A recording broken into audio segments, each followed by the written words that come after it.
আজ রবিবার, আর রবিবার মানেই হচ্ছে ছুটির দিন। আর ছুটির দিনে ভালো রান্না যদি মেনুতে না থাকে সেটা কখনো হয়? সেই জন্য আমি বানিয়ে ফেললাম গরম গরম ফ্রাইড রাইস। আর এখন শীতকাল, সবজিও প্রচুর, বানাতে কোনো অসুবিধাই হয় না। গাজর, ক্যাপসিকাম, ফুলকপি, কাজু, কিশমিশ, বিনস দিয়ে বানিয়ে ফেললাম ফ্রাইড রাইস। আর তার সাথে নিয়ে নিলাম ডিমের চপ, অর্ধেক করে ডিম করে চপ বানিয়ে নিলাম।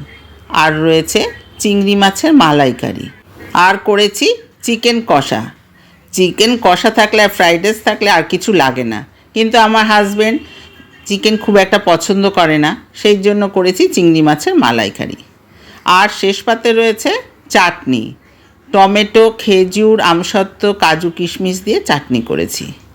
আর ফ্রাইড রাইস হবে, কখনো স্যালাড থাকবে না সেটা কখনো হয়, সেই জন্য নিয়ে নিয়েছি স্যালাড। এখানে শসা, টমেটো, গাজর, পেঁয়াজ নিয়েছি।